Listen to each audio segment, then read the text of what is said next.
A recent CBS News poll shows 58% of likely voters consider gun policy a major factor. The economy, 83%.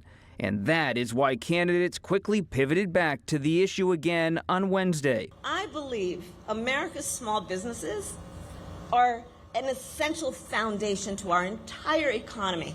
Harris and Trump are trying hard to convince voters that they'll do more for them and for businesses in America. So I gave you the biggest tax cuts in the history of our country. During the town hall, Trump leaned in on the economy and attacked Harris on her economic policies. This country will end up in a depression if she becomes president, like 1929. While in New Hampshire on Wednesday, Harris rolled out proposed incentives for small businesses, including tax relief for startups. Part of my plan is we will expand the tax deduction for startups to $50,000. Oh, hell yeah, dude. I love that. That seems like a great policy. This is dumb as every single thing that they've done since the Waltz announcement has been literally the exact opposite of the early two key moments that they had. Every single thing. It is a race to the goddamn bottom. And I told y'all that this was going to cut away at the momentum and make this a close race. I went to the DNC. I told you these guys are doing victory laps like they got 10 points on Trump in Pennsylvania or some shit. They do not. The reality is dire. And for some weird, I guess, expected reason, the Democrats went back to their old ways, dude. They love trying to lose. Snatching defeat from the jaws of victory. Oh my Lord, dude. What a stupid ass way to campaign. I'm losing my mind. Oh, we're going to give $50,000 in tax credits to underserved communities that start a startup. Sick. I've met so many Americans that are like, hell yeah, that's my shit, dude. No, I haven't. I have not. And I live in the startup capital. This is such a stupid way to campaign. Hammer universal programs. She is supposed to have a care economy focused policy measure. Barely talks about it. Doesn't talk about it at all. We still don't know. She's supposed to talk about paid family leave. Doesn't talk about that at all. That is actually shit that Americans would care about. That is actually stuff that would help every American. What the are you doing? Oh my God. Who's advising her? The exact same people that were advising Biden. Okay. That's the problem. Except even worse, because the Biden campaign was at least a little bit more progressive and outwardly progressive in the way that they were communicating a lot of the policies that Biden wanted to implement. The problem is it was Biden doing it. It was good message, bad messenger. Now, this is a worse message with supposedly a better messenger. Am I delusional, or does your take seem like common sense? I don't get why they don't do that. Oh my God. What is this? I agree she should talk about the policies people care about, but this isn't a bad policy. A bunch of people here really love this, and 50K is a huge deal for several new owners here. No the fuck it's not. We're gonna give $50,000 in tax credits to like new founded startups is such a hyper focused, tested, idiotic way to campaign. Okay, I'm sorry. I love your feedback on this, I dished her, because you know I don't really get to see a lot of libbed up people over the age of 40. I don't get to directly tap into this community of voters, but I'm telling you right now, this is the classic lasering in on a small percentage of people because you don't want to make bold, large, radical, like broad sweeping legislative changes because you're terrified that they're going to pick it apart. Oh, I hate this cancer ass startup culture. Oh, dude, we're going to be a startup nation. We're going to have a startup in every corner. It just sucks. Half of this stuff never gets implemented anyway, and it doesn't even matter. It doesn't even matter. Overall, when you're running a campaign, you should not be running away from more progressive policies. Her domestic policy is identical to 2004 George Bush's. She has not offered anything to differentiate herself. You know what actually helps small businesses in this country? Healthcare, paid family leave. You know who actually did that and sold it as that after the fact? Tim Walz. He literally said, hey, guess what? Big corporations sometimes have a lot more revenue so they can offer more amenities to their workers. This kind of measure in Minnesota, paid family leave, will allow small businesses that don't have those same profit margins to be able to be competitive. Childcare, things like that. That actually helps small businesses. And you know what else it helps? Every other person that doesn't have a small business. She just might be someone who's in a bold policymaker. Why are you expecting her to be progressive? What do you want me to do?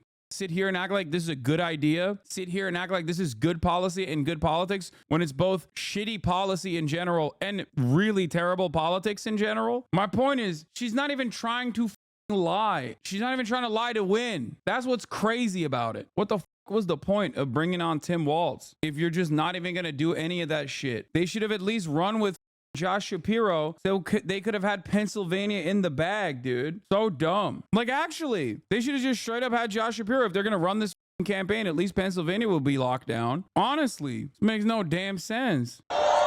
Second, my plan will help existing small businesses grow. I think the main reason they didn't pick Shapiro were controversies, not because of Tim Walz per se. I mean, for sure, you're not wrong about that. I'm sure there was to trick progressives. Bro, progressives, especially in our community, like people like ourselves, people who consider themselves to be progressive, are dialed in. That means that they're not like just simply Democratic Party dick riders. They want policies. We are the worst type of voter, chatter. The best type of voter is the person that doesn't even think about this shit at all, and then maybe accidentally they happen to hear something that's like somewhat positive, and they're lifelong Democrats anyway. The best type of voter is Austin Schill. He's a vote blue no matter who kind of guy. He literally would have voted for Joe Biden. He would have voted for Joe Biden even if he was dead. Like, he'll chirp and he'll have opinions and whatever, but he's gonna go out and vote for the Democrats no matter what. The worst type of voter is you. You're the worst type of voter because you're like, what the this is a democracy. I have expectations. Like, if I'm going to vote for you, you have to give me something. You have to give me something. Like basic amenities, you know? What the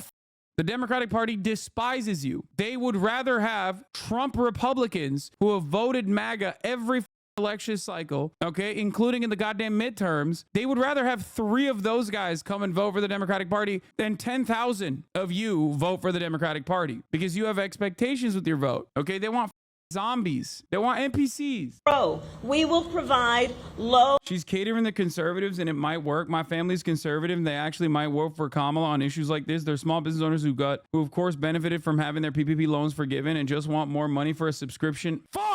To pay for a subscription to avoid the top of the hour, going to their local park with unsalted peanuts and hard-boiled eggs to feed the crows. I think this is a point you're missing. This guy double debated me. He's both the feed the crows guy and also, dude, I am literally giving them salted peanuts. That's the crow chatter. He changed this name. He's Spanish now. He's the crow guy in Spanish and he cooked me. Isn't it also because those people vote and young progressives don't come out and vote? We're not a reliable voting bloc. Bernie couldn't get us out, so why Kamala? Okay, Bernie obviously failed because he never made it out of the goddamn primary. Young people do end up voting, okay? Young people do end up voting. They vote, just not by super high margins, unless we're talking about like 2008 Barack Obama. Let's see what the under 35 age voting bloc looked like under Obama, because even then it's probably not great. 2008 Democratic share of the presidential vote, 18 to 29, 66% voted for Barack Obama in the 18 to 39 demographic. 18 to 29, not 39, sorry, 18 to 29 demographic. Obama would have lost Indiana and North Carolina, but carried other key states such as Ohio and Florida as well as the national vote. But young people provided not only their votes, but many enthusiastic campaign volunteers. While Obama captured 66% of the youth vote, voters age 30 and older divided roughly between the two candidates. But overall,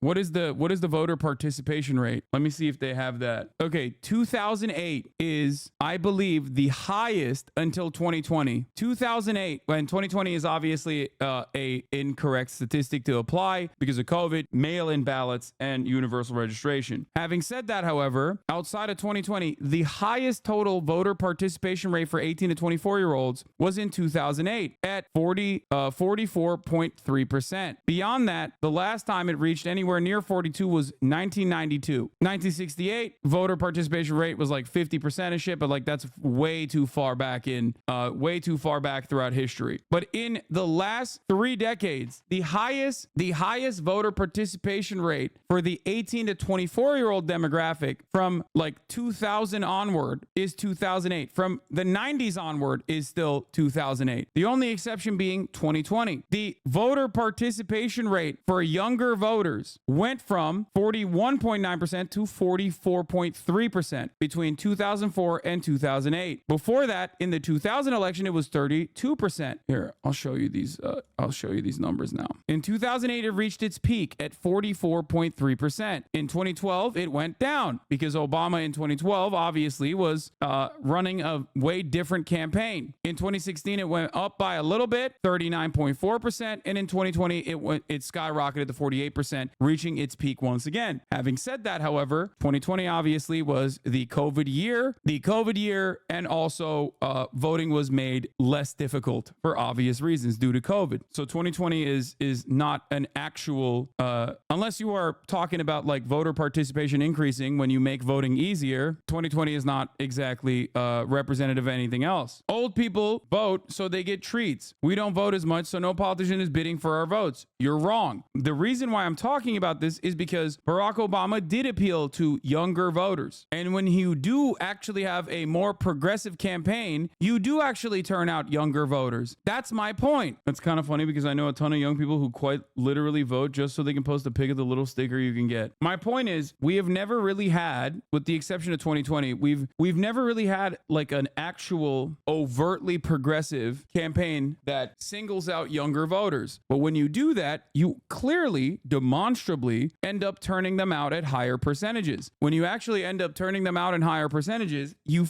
win. You also, in 2008 in Barack Obama, the 2008 Barack Obama Hope and Change campaign is a pretty solid example that you don't actually lose on other demographics when you actually have a bold progressive agenda. Do you get it? Kamala Harris, on the other hand, is currently relying on Brad Summer to carry her across the finish line. It's not going to work. You underestimate how cynical Obama made the younger generations, though? Okay, we're not, first of all, cynical Obama made the younger generations. Brother, I hate to do this, but we ain't the younger generation no more, okay? People who were alive and coherent during the Obama admin, both before and after, people who were cognizant of the Obama administration and like had enough sentience to develop attitudes, we're not necessarily young any longer. We're not in the all voters 18 to 29 demographic at this point. Now, I mean, I totally understand being upset with Dems over Palestine, but don't act like all these things are a detriment to her. She's running a pretty normal campaign. Dude, what are you talking about? Chatter, please listen to my words when I say this to you, okay? This is the exact same style of campaign that Democrats have run every single election cycle. Some, depending on how bad the Republican Party is perceived, has delivered victories. Depending on how normal or outside of the box the Republican Party has perceived them or presented themselves as, like in 2016, they have lost. That is what's going on here as well. This is not a normal, it's normal for the Democrats. It doesn't necessarily mean it's a good way to campaign. It's actually the abnormal shit that the Democratic Party did that actually created a lot of enthusiasm for the Democratic ticket out of nowhere. And instead of leaning into that momentum and the enthusiasm, Kamala Harris turned around and did the exact same old strategy. That's the problem. I think you're nitpicking, man. Totally understand not wanting to vote Dems over Palestine. Just be 10 toes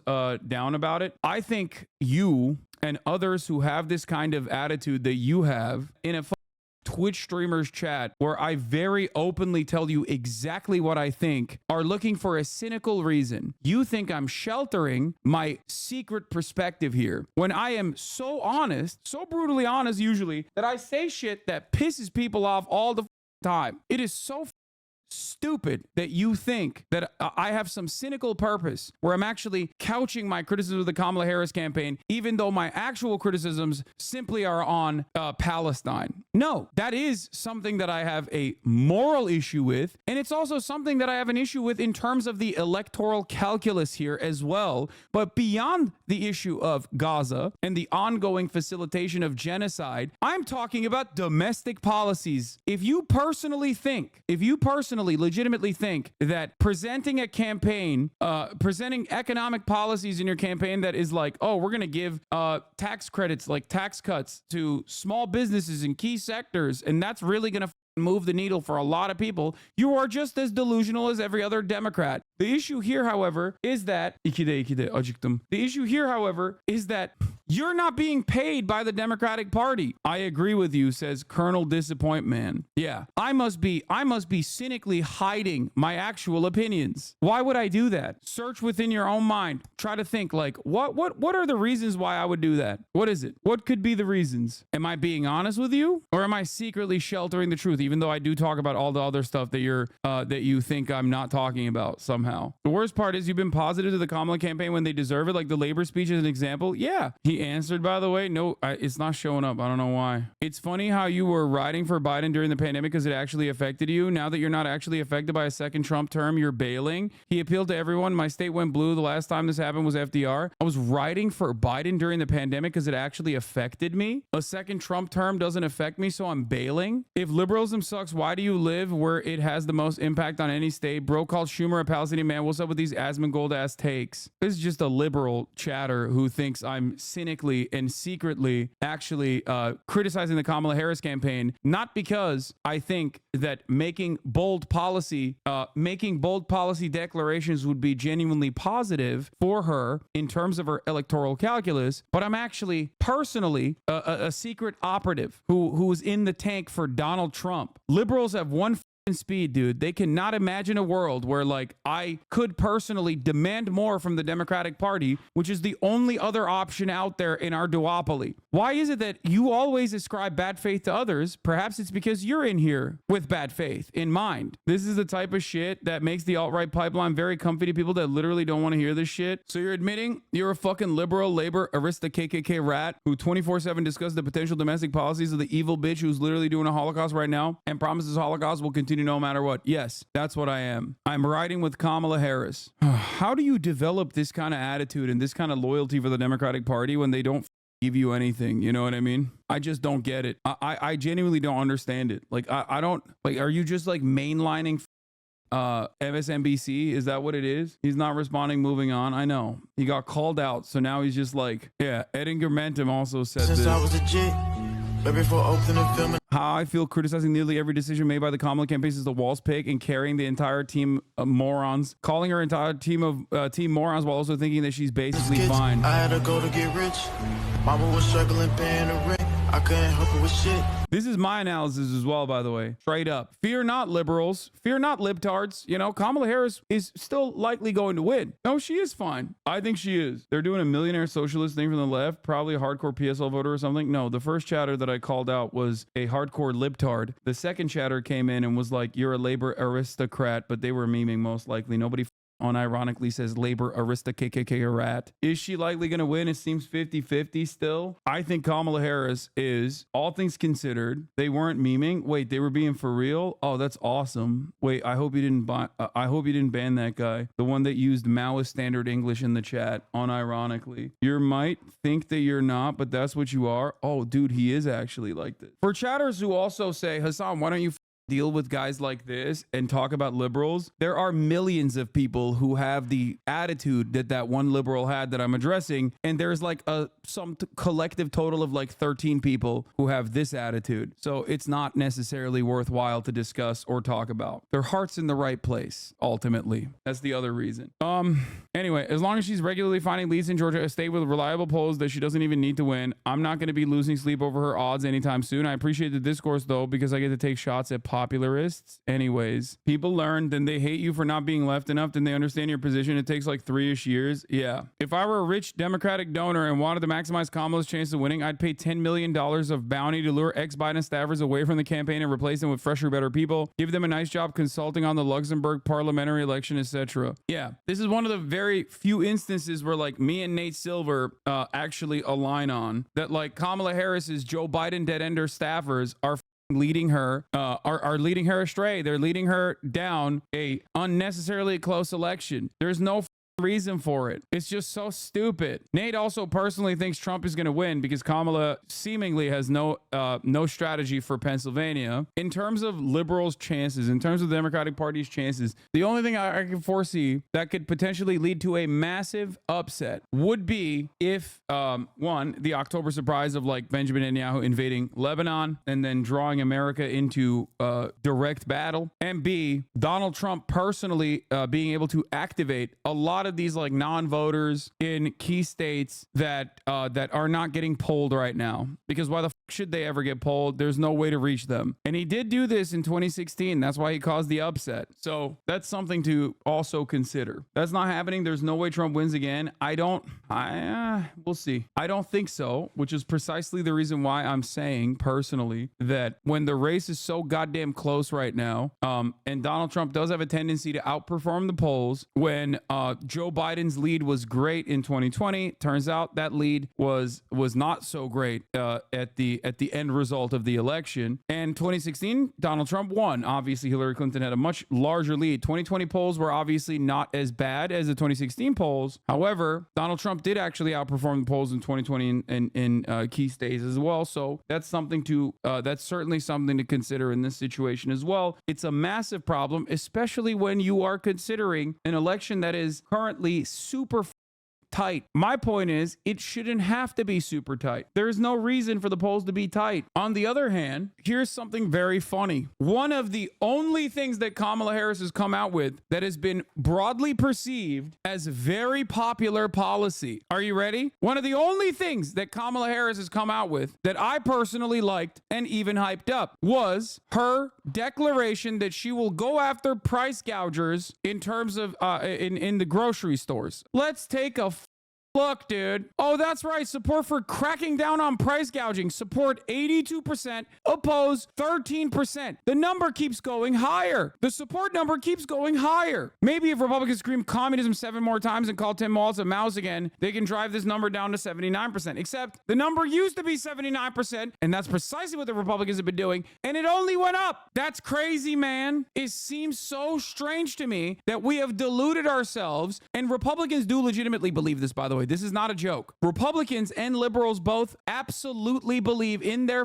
hearts, that progressive policies are scary. They do. They literally believe it. It's wrong. It is objectively incorrect, but they actually believe it. That's why so many Republicans were like, oh, Tim Walz seems like a massive L. Remember, they kept saying that over and over again. Once Tim Walz was announced as the VP candidate, Donald Trump and so many other Republicans, Fox News, across the board were like, Tim Walz, oh, you just lost the race. You just done lost the race, dumbass. Hold this L. And I told you at the time, they're coping. They're both wrong and they're coping. Turns out I was right and they were wrong. On messaging, I asked a local guy why they're not running on policy and what we can do to help people. He said, because it's Labor Day and NFL just started, normal people don't care yet. That's bullshit. They will care in the few weeks once sports and schools settle down. Right now, it's sign up to help and register voters time. Later is why you should why you should vote time. Then he made fun of me for being terminally online. Yeah, that person is wrong and a idiot and will be responsible for why the Democratic Party loses your state if they don't switch up. There are 60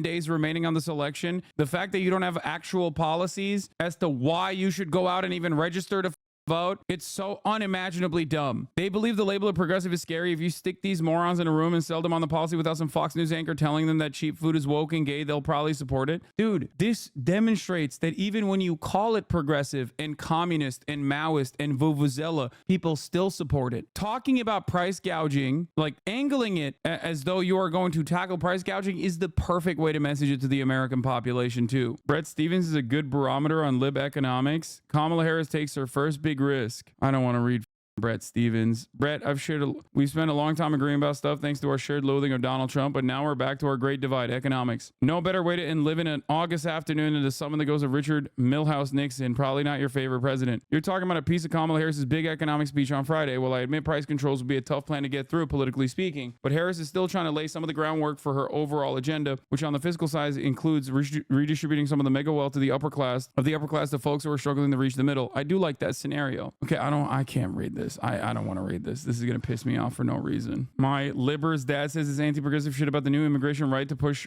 from the Dems, like we need to appease first to have an honest discussion. Yeah, it's liberals are the ones who actually end up falling in line. They say Republicans fall in line, liberals fall in love, but it's actually the opposite. I have never heard a Republican unironically talk as though they are a goddamn RNC wonk or paid by the Republican Party in the same way that like active liberals who are politically active and very online, the way that those liberals talk about politics is like, bro, you act like you are working for the campaign. You act like you're defending the bad decisions that you made. You don't even have a paycheck from the Democratic Party. No amount of evidence that proves I'm right will ever be enough for these people, by the way. I'm just letting you know. They are just blue. They're blue and on through and through. And that's precisely why you see so many of the people that are critical of me on Twitter. If you key search Joe Biden, they were Biden dead enders. Okay? It's the same cultist attitude, bro. That's it. So many of these